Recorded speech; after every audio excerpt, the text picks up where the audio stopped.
ফেব্রুয়ারিতেই জাতীয় নির্বাচন অনুষ্ঠিত হবে। অন্তর্বর্তী সরকারের এই অবস্থান আরও একবার দৃঢ়ভাবে তুলে ধরেছেন প্রধান উপদেষ্টার প্রেস সচিব শফিকুল আলম। সোমবার সকালে নিজের ফেসবুক প্রোফাইলে একটি সংবাদ লিঙ্ক শেয়ার করে তিনি জানান, বাংলাদেশ খুব শিগগিরই অবাধ, সুষ্ঠু, অংশগ্রহণমূলক এবং শান্তিপূর্ণ নির্বাচনের পথে এগোচ্ছে।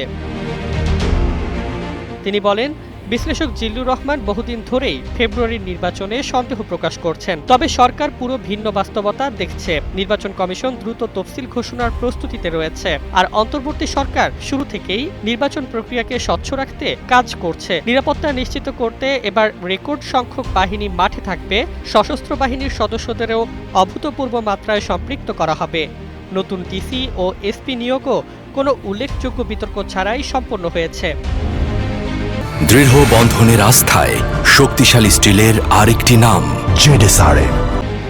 প্রেস সচিব জানান, অধিকাংশ রাজনৈতিক দল ইতোমধ্যে প্রার্থী ঘোষণা করেছে।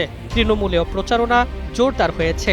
জুলাই চার্টার গৃহীত হওয়ার পর নতুন রাজনৈতিক সমীকরণ গড়ে ওঠায় দলগুলো গণভোটের প্রস্তুতিও সমান্তরালে নিচ্ছে। জিল্লুর রহমানের সাম্প্রতিক মন্তব্য ও ভিডিও বিশ্লেষণ প্রসঙ্গে তিনি বলেন, সেখানে গুজব, বিভ্রান্তিকর তথ্য ও ষড়যন্ত্রমূলক বক্তব্য ছড়ানো হচ্ছে।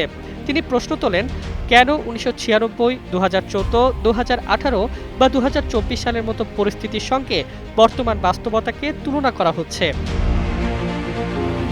তার বক্তব্যে সবচেয়ে জোরালো ছিল আওয়ামী লীগ প্রসঙ্গ।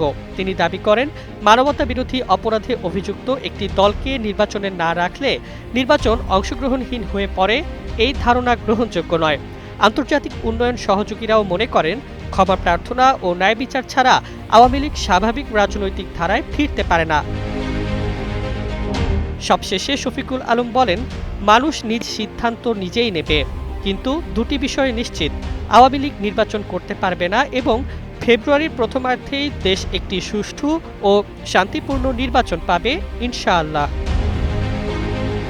ডেস্ক রিপোর্ট, জয় জয় দিন।